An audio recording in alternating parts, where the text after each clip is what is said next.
nuestra bandera.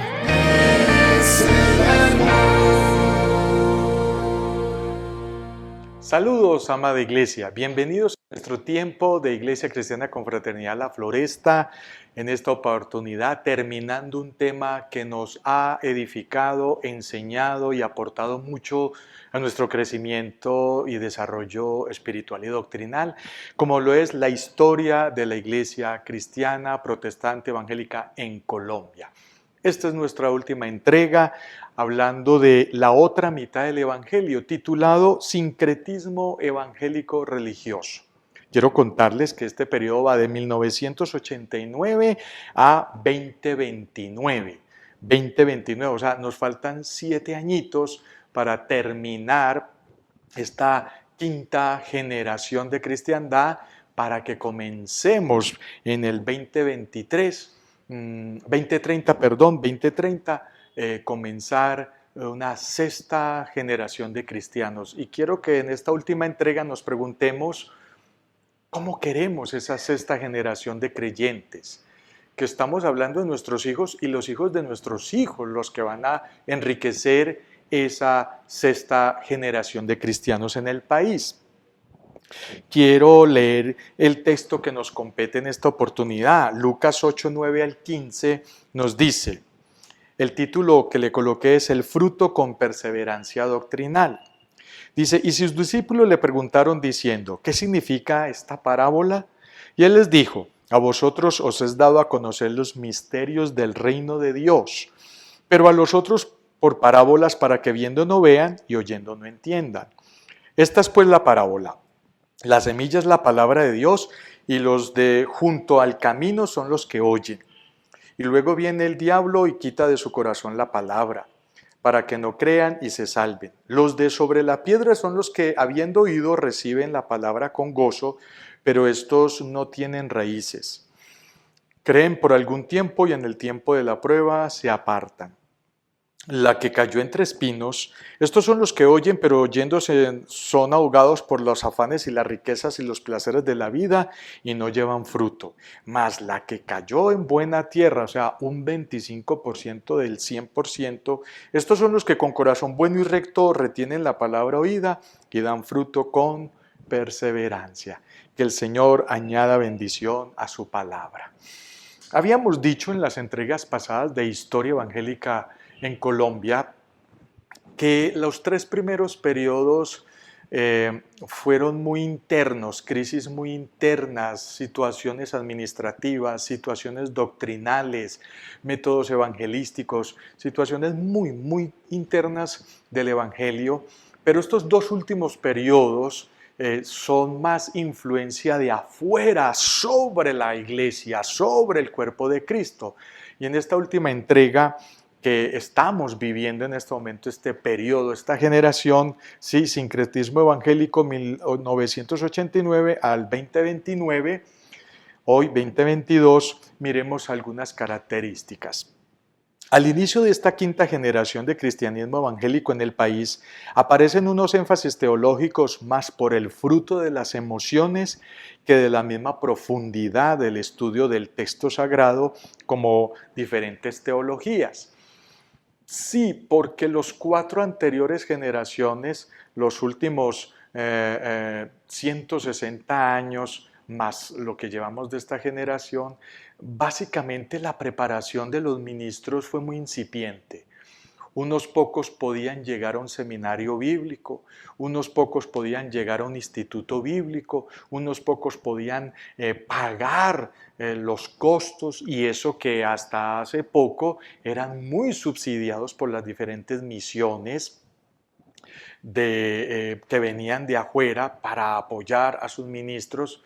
Y desde que los seminarios fueron aprobados por los gobiernos, o en este caso en particular Colombia, ahí sí se puso muy costoso estudiar y da brega hasta encontrar padrinos o becas para que los ministros se preparen. Entonces eso creó lo que estamos viviendo en esta quinta generación, un sincretismo que entró a la iglesia. Por ejemplo, la teología de la liberación, tomar las armas para hacer justicia social. Esto enriqueció muchas veces la tensión política del país, esto afectó y le echó el combustible para que la violencia en el país se multiplicara, porque como en la Biblia hay guerras y pasa todo esto, entonces es normal que entre nosotros haya guerras. Fue una teología que golpeó muy duro la moral y la fuerza del país. Otra teología, la teología de la prosperidad. Usted es hijo del Rey de Reyes y debe vivir como un rey, y esto demuestra su santidad. Yo les había contado que por lo menos en Medellín, la iglesia en estrato social 6, estratos sociales altos, en Medellín fue la Confraternidad de Laureles. Y eso es demasiado tarde para desde el tiempo que llegó el Evangelio al país. Y de un momento a otro hubo un boom de iglesias que empezaron a aparecer en Laureles, en la Castellana, en el Poblado, en Envigado, en Sabaneta, buscando las clases sociales altas y establemente económicas. Y esta teología de la prosperidad fue muy llamativa. Sí, porque básicamente esta teología te dice que tú estás confirmado y nadie puede quitarte el derecho a tener lo mejor, a tenerlo todo porque eres hijo del Rey de Reyes. Y tu calidad espiritual prácticamente va enganchada a tu calidad económica. O sea, eso dejó a los estratos sociales 1, 2 y 3 muy complicados, hasta el mismo 4. La teología de la prosperidad le ha hecho mucho daño a la benevolencia, a la dignidad del cristiano de hoy. Ese sincretismo de afuera, ese materialismo, ese exitismo se nos metió a nuestras congregaciones. ¿Qué le dijo Jesús a los discípulos? A los pobres los tendréis siempre entre vosotros. Jesús mismo nunca tuvo nada propio, pagaba riendo. Jesús mismo dio a entender, Pablo, los apóstoles daban a entender de que uno tiene que aprender a ser feliz con lo mucho y también con lo poco. Sí, tampoco estamos siendo extremistas de que tener cómo vivir bien sea malo, conseguido de manera natural, laboral, trabajando, pero no con base en el sacrificio de la fe de los demás. Eso sí queda muy importante. Otra teología, la teología de la demoniología. Ver y perseguir y reprender demonios por todas partes y mucho más. Sí, esa teología de los demonios, se escribieron libros como Cerdos en la Sala, y eso fue casi un bestseller aquí en Centroamérica y en Latinoamérica y en Colombia, de personas sin estudio y sin preparación, pero que tenían visiones, que tenían sueños, que tenían una cantidad de iluminaciones y revelaciones. Y eso hizo que muchas veces un culto de una iglesia se convirtiera en un espectáculo, sacándole un demonio a una persona en plena plataforma. Cuando nuestros servicios y nuestra entrega espiritual y cúltica debe ser para el Rey de Reyes, y no que el último que se lleve toda la distracción y la atención sea un demonio en una persona. No estamos diciendo que eso no exista, existe, pero démosle el lugar que es. 3, 4 diáconos, saquen a esta persona, llévenla a un lugar adecuado, oren por ella, mientras aquí seguimos adorando y bendiciendo el nombre de Dios.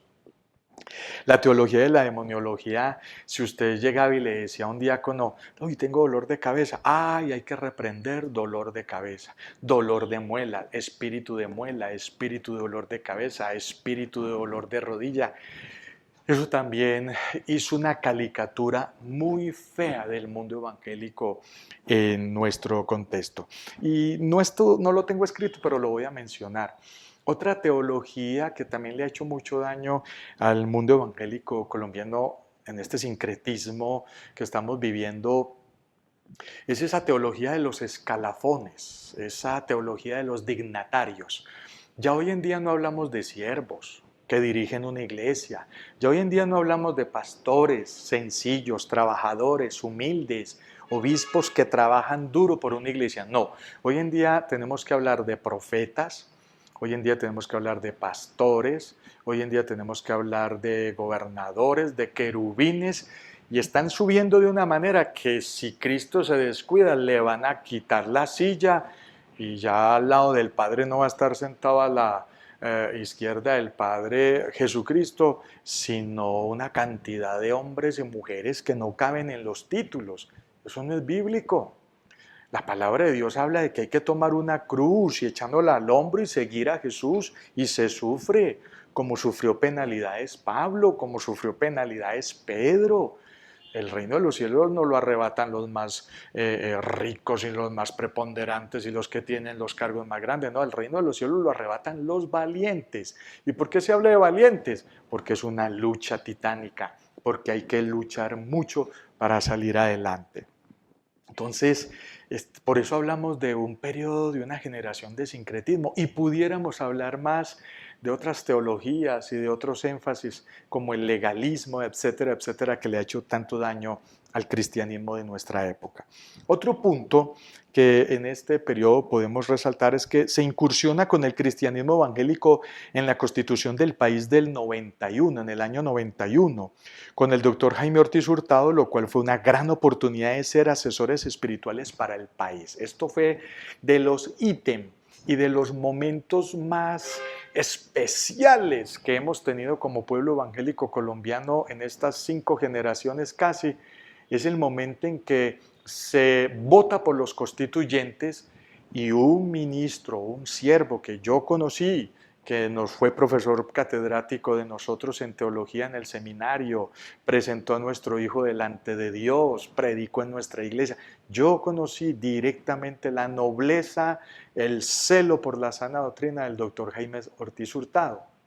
Y hace unos aportes en la Constitución del 91 extraordinarios, ¿sí? Entonces, ese es uno de los climas bonitos de nosotros como pueblo cristiano en esta época. Ahora, ya don Jaime no solo es constituyente del 91, sino que 2 veces es senador de la República, y a él le alcanzan a decir, usted puede postularse como presidente, pero él les dice que no, que como presidente no, y ahorita en las conclusiones vamos a explicar por qué. Pero eso es muy lindo de la historia nuestra evangélica en el país. Otro ítem, el Estado reconoce los seminarios bíblicos como universidades y ya no egresan ministros bíblicos, sino profesionales en teología. Yo creo que las personas que lucharon porque los seminarios bíblicos fueran reconocidos por el país tenían la mejor intención del mundo. Pero cuando un gobierno le da el visto bueno, la licencia educativa, académica, a un seminario bíblico que su énfasis es la teología, que su énfasis es la Biblia, para poder darle reconocimiento, lamentablemente pasa una cosa, y es que ellos meten muchas materias, recomiendan muchas materias humanistas, muchas materias con énfasis en sociales, etcétera, etcétera, y pierde mucho la fuerza el contenido teológico y bíblico. No lo pierde del todo, pero sí se hace un sesgo grande. Y lo otro es que ya el título no es de personas como nuestro título, que somos, ¿sí?, teólogos con énfasis en, ¿sí?, licenciados en teología con énfasis en educación cristiana, licenciados en teología con énfasis en estudios pastorales. No, ya el énfasis es profesionales en teología. Y bueno, ya con el tiempo y con otras discusiones hablaremos de la calidad y el perfil de esos egresados que están llegando a las iglesias a dirigir nuestras comunidades, pero no es el momento y el tiempo no nos da. Otro, se impacta con el evangelio con unos métodos muy interesantes en esta época, métodos que llaman mucho la atención para atraer personas al cristianismo. Por ejemplo, el deporte, el fútbol, el básquetbol, el voleibol, hace que muchos jóvenes y adolescentes lleguen a los pies de Cristo, y hay ministerios todavía activos con un trabajo extraordinario con el deporte. Las iglesias que tienen estos ministerios tienen una herramienta evangelística espectacular. Otro, incursionar en las cárceles colombianas con el Ministerio Carcelario de Antioquia, el Ministerio Carcelario de Colombia, también extraordinario. Buena parte de la paz que se llegó a respirar en las cárceles del país fue gracias a que el Evangelio llegó a las cárceles colombianas. Yo conocí Conocí personas que se convirtieron al cristianismo que antes de que eso pasara en sus vidas jugaban fútbol con la cabeza del que decapitaban en la cárcel. Estos ojitos vieron esos testimonios y estas personas cayeron rendidos a los pies de Cristo por el poder del Evangelio y ha sido algo extraordinario hasta el día de hoy. Por ejemplo, el ministerio hospitalario también ha sido de mucha bendición. Nos hemos quedado cortos en el país porque el país era para que ya tuviera hospitales o clínicas dirigidas por iglesias, por cristianismos, pero nos hemos quedado cortos. Tenemos la fuerza para visitar al enfermo, pero no hemos tenido la organización para producir institutos, para producir clínicas y hospitales que sanen a los enfermos, mezclando la ciencia espiritual con la ciencia de la salud, de la medicina. Y así sucesivamente haciendo una obra social extraordinaria. Estos han sido métodos evangelísticos muy innovadores de esta última generación. Y para terminar estos puntos, los servicios evangelísticos se vuelven más un show mediático para los ojos y dejan de ser humildes y contemplativos. Esta es una historia triste que hay que contar. El sincretismo religioso ha presionado las iglesias para que los métodos que se trabajan dentro del culto, dentro del templo, terminen siendo unos métodos y unas puestas en escena demasiadamente seculares, demasiadamente sincretistas, prácticamente unos shows con niñas danzarinas que no hacen sino distraer a los hombres mientras danzan, luces, colores, una cantidad de cosas que distraen demasiado para que la persona que quiere buscar al Señor con humildad, y como dice el texto, el Padre busca adoradores en espíritu y en verdad, no los encuentra porque están todos distraídos con tanto show y tanto espectáculo. Lo que llama la atención es que en estos cultos el tiempo de alabanza y adoración es grande, el tiempo para recoger las ofrendas y los diezmos es grande, pero el tiempo para meditar en la palabra de Dios es menor que los otros tiempos. Eso es sincretismo dentro de las iglesias. Ya para terminar, ¿qué aprendemos de este periodo de sincretismo evangélico?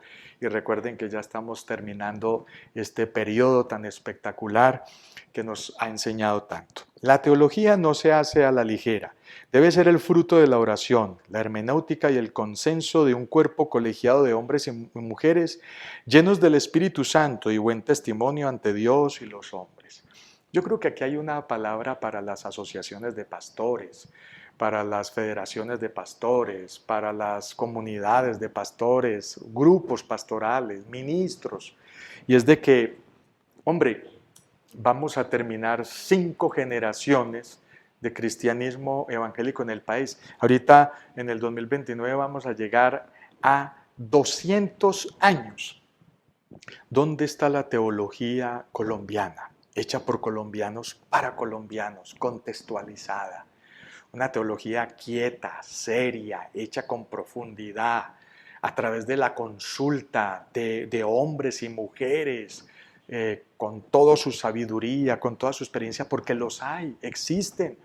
Pero lamentablemente tanta división, tanto denominacionalismo, cada uno jalando para su propio rincón, nos ha hecho estar separados de esa realidad que si nos uniéramos estaríamos produciendo materiales teológicos que ayudarían más al país y responderían más. ¿Por qué?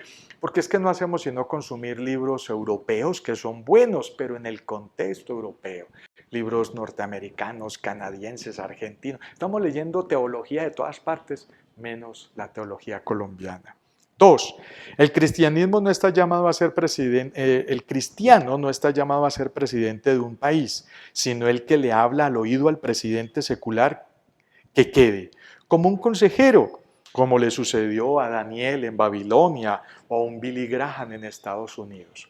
Les contaba que don Jaime Ortiz le propusieron ser presidente del país y dijo que no, que él prefería ser consejero del presidente que quedara. Y ese es el consejo que tenemos para todos nuestros hermanos que hoy en día son parte de los ediles, concejales, senadores, cámara, etc. Hasta ahí el cristianismo debe de aportarle al país. ¿sí? Debemos de ser consejeros, que nos miren como autoridades para que nos consulten sobre la vida espiritual, los principios bíblicos.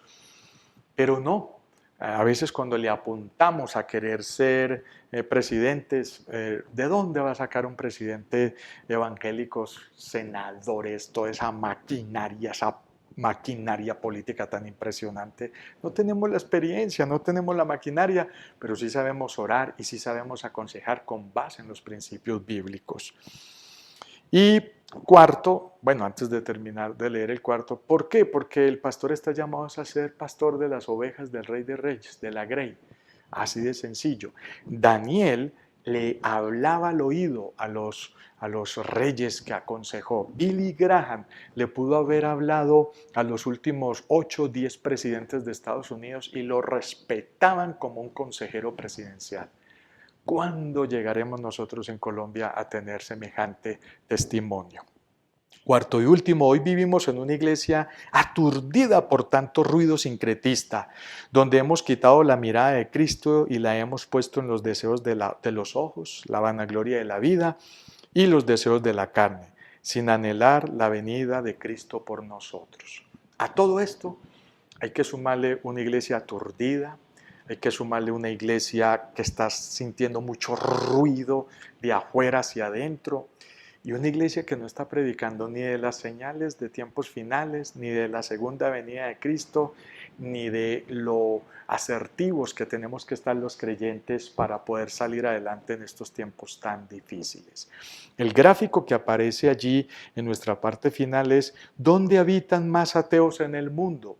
Coloco ese gráfico y nuestro ingeniero lo pone porque esa es una realidad. Hay ateos y siguen habiendo ateos. Y con el testimonio que nosotros damos, habrán ateos por todas partes.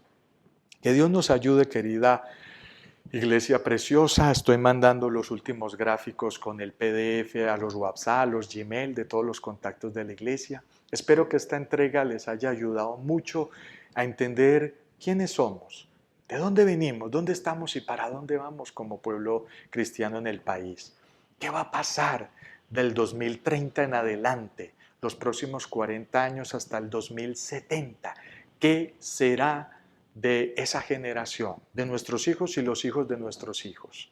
Que Dios nos ayude, que Dios les ayude y que nos prepare para poder recibir a Cristo en su segunda venida. Vamos a orar. Señor, gracias por tu palabra. Gracias por este recuento sucinto, conciso de la historia evangélica colombiana protestante en el país. Perdona tantos errores. Gracias por tu respaldo y cuidado y los aciertos que logramos. Gracias por los misioneros que trabajaron, dieron sus familias, sus vidas en pro del evangelio en este país. Bendecimos la generación que termina y la que comenzará en el 2030. Y que tu cuidado y tu respaldo y que esa promesa bíblica que dice que las puertas del Hades no prevalecerán contra la iglesia se cumpla no solo en Colombia sino en el mundo. Quedamos dándote gracias con la bendición del Padre, del Hijo y del Espíritu Santo en el nombre de nuestro Señor Jesucristo. Amén y amén. Dios les bendiga. Hasta una próxima entrega.